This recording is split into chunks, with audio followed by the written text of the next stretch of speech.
નમસ્કાર મિત્રો, હું છું આચાર્ય ડોક્ટર અજય પંડ્યા. સર્વને જય મહાદેવ, જય શ્રી કૃષ્ણ અને રામ રામ. મિત્રો, આપ સર્વનું સત્યમ જ્યોતિષ કાર્યાલયની અંદર હાર્દિક સ્વાગત છે. મિત્રો, હિન્દુ સંસ્કૃતિને લગતા હું વિડીયો બનાવતો હોઉં છું અને આપ સર્વનો પણ યોગ્ય સાથ સહકાર મળી રહ્યો છે.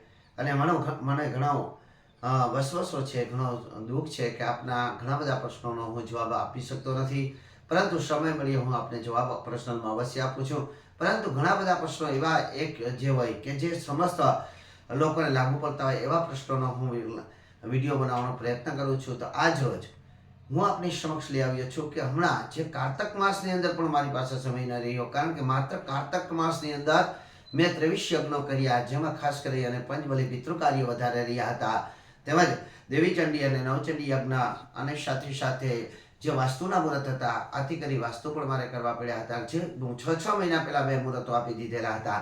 આથી કરી અને એ કાર્ય કરવામાં સમય મારી પર લાગી ગયો અને જેને હિસાબે હું ઘણા લોકોના પ્રશ્નોનો જવાબ આપી નથી શક્યો. ઘણી બધી પેન્ડિંગ મારી પાસે જન્મકુંડલી અને પ્રશ્નકુંડલી છે, એ બધા હું આપની ક્ષમા માંગુ છું. પરંતુ અહીંયા જે લોકોના વધારે પ્રશ્નો આવે છે, એ પ્રશ્નો જે સાજા કરી શકાય, જે દરેક લોકો સાથે ચર્ચા કરી શકાય એવા પ્રશ્નોમાંથી અત્યારે હમણાં જે મારા ઘણા યજ્ઞો થયા એમાં પણ મને જાણવા મળ્યું કે ઘણા લોકો એવું વિચારે છે કે દાદા, અમે રોજ માટે પૂજા પાઠ કરીએ છીએ, રોજ માટે માળા કરીએ છીએ, ધૂપ દીવો કરીએ છીએ, મંદિરે જઈએ છીએ, છતાં પણ અમે તો હતા ત્યાં ને ત્યાં છે, અમને કોઈ ફળ મળતું નથી. અમારી કુળદેવી અમારાથી નારાજ છે કે ઈષ્ટદેવ અમારું સ્મરણ અમારું પૂજાને સ્વીકાર કરતા નથી, કે કોઈ સહાયક દેવી પણ અમારી સહાય કરતી નથી.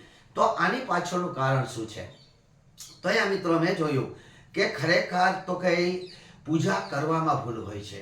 જે પૂજા જે લોકો રોજ કરે છે, અહીંયા પૂજાને લગતા હું અનેક વિડીયો બનાવવાનો વિચાર મેં કર્યો છે અને આપ સર્વ તરફથી જો કોમેન્ટ મને પ્રાપ્ત થશે તો હું અવશ્ય એને લગતા અનેક વિડીયો બનાવીશ કે આપણે પૂજા કઈ રીતે કરવી જોઈએ.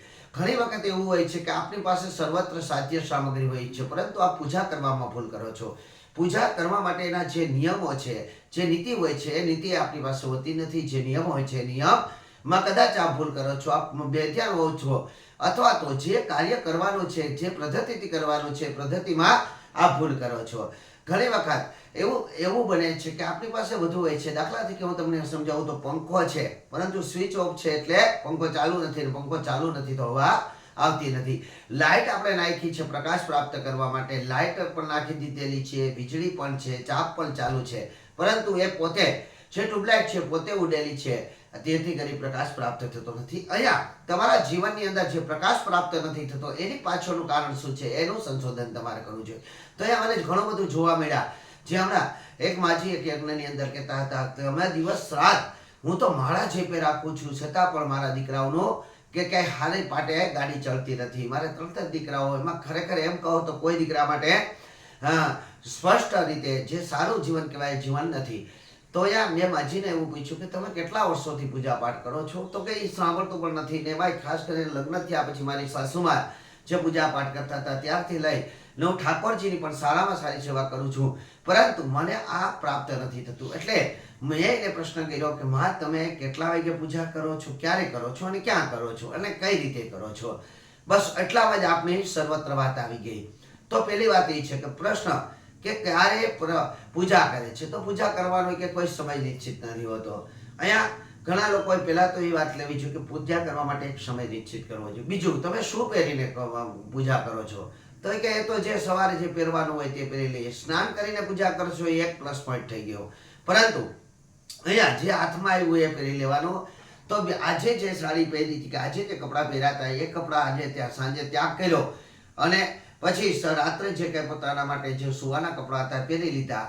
તો ઘણા લોકો તો સુવાના કપડાં પણ અલગ રાખતા નથી, એટલે એને એ કપડાથી સવારે એટલે કે ઉઠી સ્નાન કર્યા પછી એને એ કપડાં પહેરીને પૂજા કરવા જાય છે. તો અહીંયા પહેરેલા કપડાં જે ગામની અંદર પહેર્યા હતા કે અન્ય જગ્યાએ પહેર્યા હતા, તો એમાં નેગેટિવ ઉર્જા આવી ગઈ છે, એટલે કે એ કપડાં મેલા થઈ ગયા. મેલા એટલે તો કે મેલાનો અર્થ એવો નથી થતો, જેમ આપણે ચોખાની એક વ્યાખ્યા હું આપું છું કે ચોખા શા માટે? તો ચોખા કે જે ક્યારેય મેલા નથી એ ચોખા છે. એમ મેલાનો અર્થ એવો થાય છે કે તમે કપડાં ભલે દાગ ન દેખાતો હોય, કપડાં ભલે સ્વસ્થ દેખાતા હોય, પરંતુ તમે જ્યાં ત્યાં ફેર્યા છો અથવા તો તમે આને કામો કર્યા છે એમાં તમારી સાથે એ કપડાની અંદર નેગેટિવ ઉર્જાઓ આવી ગઈ હોય છે. એટલે સ્વસ્થ અને ધોયેલું કપડું પહેરીને જ તમારે પૂજા કરવી જોઈએ. બીજા નંબરની અંદર પૂજા માટે તમારે અલગ કપડાં જોવા જોઈએ. અલગ કપડાં પહેરીને જો તમે પૂજા કરો તો એનું ફળ શ્રેષ્ઠ મળે છે. અને અહીંયા જે રાત્રે સુવામાં જે કપડાં તમે પહેરેલા હોય એ કપડાથી ક્યારેય પૂજા ન કરવી. ઘણા લોકો તો નાઇટના અત્યારના ખાસ કરીને યુવાનો છે કે નાઇટીઓ પહેરે છે, જેને રાત્રિ માત્રનો સરળ એટલે સરળ પડે એને સુવા માટે કદાચ નિંદર સારી આવતી હોય એટલા માટે જે કપડાઓ પહેરે છે એ જ કપડાં સવારે ઉઠીને પહેરીને વહી જાય છે. ત્યાં ઘણા લોકો એવી પણ મોટી ભૂલ કરે છે કે સ્નાન નગ્ન કરે છે. તો એ નગ્ન સ્નાન કરવો મહાપાપ કહેવાય છે અને વરુણદેવ એનાથી ક્રોધિત થાય છે. અહીંયા ખાસ કરીને પૂજાની અંદર બે દેવોની મહાકૃપા હોય છે. એક તો કે અગ્નિદેવની કૃપા હોય તો સર્વત્ર સુખ સમૃદ્ધિ અને આપણી ઈચ્છાઓ પૂર્ણ થાય છે. તેમ વરુણદેવની પણ કૃપા હોવી જોઈએ, કારણ કે જળના માધ્યમથી આપણે પૂર્ણ પવિત્ર થાય છે અને પવિત્ર હોવાથી જ આપણી પૂજાનો સ્વીકાર થાય છે. એટલે વરુણદેવ જો તમારાથી નારાજ હોય તો પણ તમારી પૂજા સ્વીકારાતી નથી. એટલે કે ભલે ઘણા લોકો એમ કહે છે કે બાથરૂમમાં કોણ જોવાનું, કોણ નથી જોવાની વાત નથી, પરંતુ નગ્ન સ્નાન કરવો એ દોષ છે. આથી કરી નગ્ન સ્નાન ન કરવું જોઈએ. ત્રીજા નંબરની અંદર જે જગ્યા પર પૂજા કરવા તમે જાઓ છો, જે તમારું મંદિર છે, તમારા ઘરની અંદર પૂજા સ્થળ છે, એ પૂજા સ્થળ સ્વસ્થ હોવું જોઈએ, ચોખ્ખું હોવું જોઈએ. અને સાથે સાથે તમે જે આસન ઉપર બેસીને પૂજા કરવાના છો એ આસન પણ સ્વસ્થ હોવું જોઈએ. તમારી પૂજા પૂર્ણ થઈ ગયા પછી તમારે પોતાએ છે એ આસનને સમેટી અને એ આસનને પોતાની વ્યવસ્થિત જગ્યા પર મૂકવું જોઈએ. અહીંયા ગંગાજળ અને ગૌમૂત્ર, ગંગાજળ અથવા તો ગૌમૂત્ર તમારા મંદિરની અંદર ચોક્કસ રાખવો જોઈએ. અને એ કોઈ પણ આપણી પાસે જે કાંઈ વાસણ છે, જે સંધ્યા પૂજા પાઠ કરે છે એની વાત તો અલગ જ થઈ ગઈ, પરંતુ જે સંધ્યા નથી કરી શકતા એના માટેની વાત છે કે કોઈ પણ વાટકીમાં અથવા કોઈ પણ વાસણની અંદર એ ગંગાજળ કે ગૌમૂત્ર લઈ અને પહેલા તો મંદિર અને પોતાના પર છંટકાવ કરવો જોઈએ, પોતાના આસનો પર છંટકાવ કરવો જોઈએ, જેથી કરી અન્ય લોકો જો એ આસનને સ્પર્શ કરી ગયા હોય તો એ આસનનો દોષ આપણી ઉપર ન લાગે. અને સાથે સાથે આ પૂજા કરવા માટે તો કે શું કરવાનું હોય છે? તો પહેલી વાત એ છે કે શાસ્ત્ર એવું કહે છે કે જેના કપાળે ચાંદલો નથી હોતો એના તરફ ઈશ્વર જોતા જ નથી. એટલે તો કે ઈશ્વર જોતું જ જોઈએ જ નહીં તમારી સામે, તો તમારી વાત સાંભળવાની ક્યાં વાત આવે છે? અહીંયા તો કે ઈશ્વર તમારી સામે જોઈએ એટલા માટે તમારે 3માંથી 1 ચાંદલો તો તમારે કપાળે હોવો જોઈએ. અહીંયા કુમકુમનો ચાંદલો પવિત્રતા માટે છે, ચંદનનો ચાંદલો ઈચ્છાઓની પૂર્તિ કરવા માટે છે અને ભસ્મનો ચાંદલો રક્ષણ માટે છે, એવું પણ મેં ઘણી વખત કીધેલું છે. પરંતુ 3 જે સંધ્યા પૂજા પાઠ કરે છે એ 3 ચાંદલા જે મારા કપાળે આપ જોઈ શકો કે 3 ચાંદલા છે, કારણ કે હું સંધ્યા કરીને આવ્યો છું. અહીંયા જો આપ કોઈ એક ચાંદલો કરો, ઘણા એમ કહે છે કે મારાથી ચાંદલો ન થાય, ખાસ કરીને બહેનો જે વિધવા છે એવી બહેનો કહે છે ચાંદલો ન થાય, તો બહેનો આપ ચંદનનો અને ભસ્મનો ચાંદલો અવશ્ય કરી શકો છો. અને આપે ચાંદલો કર્યા વગર કોઈ પૂજા પાઠ કરાતી નથી. હવે તમે શું પૂજા કરો છો? તો નિત્ય જે પૂજા કરવાનો આપણે સંકલ્પ કરેલો હોય એના માટે પહેલી વાત એ છે કે સંકલ્પ વગર કોઈ કાર્ય સિદ્ધ થતું નથી. એટલે તમારા જે કાંઈ ઈષ્ટદેવ છે, તમારા સહાયક દેવી છે કે તમારા કુલદેવતા છે, જેને તમે ઈષ્ટદેવ કહેતા, તમે જેને સ્મરણ કરો છો, જેનામાં તમારે અતૂટ શ્રદ્ધા છે, એનું સ્મરણ કર્યા પછી આપણે શું કરવાનું છે? તો જે નિત્ય પૂજા પાઠનો એક સંકલ્પ હોય છે કે હું આજે રોજ આ પૂજા કરીશ, તો એનો એક સંકલ્પ કરવાનો, પોતાનું નામ લઈ, પોતાનું ગોત્રનું નામ લઈ અને જે કાંઈ પૂજા હોય તે પૂજા કરવાની. પૂજા કરવા માટે હવે બીજી વાત એ આવે છે, પૂજા કરવા માટે શું જોઈએ? તો પહેલો તો જે ચાંદલો કર્યા પછી દીવો કરવો છે. દીપક વગર પણ કોઈ પૂજા પાઠ ભગવાન સ્વીકારતા નથી. અહીંયા મેં જે મંત્ર લખ્યો છે એની અંદર હું એમ કહું છું કે જ્યોતમ જ્યોતમ પરાગત્ય જ્યોતનામ સ્વરૂપિતમ મૃત્યુલોકે ચ કર્મ સાક્ષી દીપક ઇતિ ફલમ પ્રાપ્યુતમ. જો દીપકની કર્મ સાક્ષી હોય છે તો જ તમને ફળ મળે છે. કારણ કે મેં જે મારું પુસ્તક લખ્યું છે એમની અંદર લખ્યું છે કે દીપક છે એ તમારા મોબાઈલનો માઇક્રોફોન છે. અહીંયા તમારો માઇક્રોફોન ખરાબ હોય ને કોઈનો ફોન આવે તો તમને અવાજ તમારો અવાજ સામેવાળાને ન મળે, અથવા તો એનો અવાજ તમને ન મળે, તો તમને એ ખ્યાલ ન આવે કે તમારું એને તમારું શું કામ હતું. પરંતુ નંબર સેવ હોય તો એટલી ખબર પડે કે ફલાણા બેનનો અથવા તો ફલાણા ભાઈનો ફોન હતો.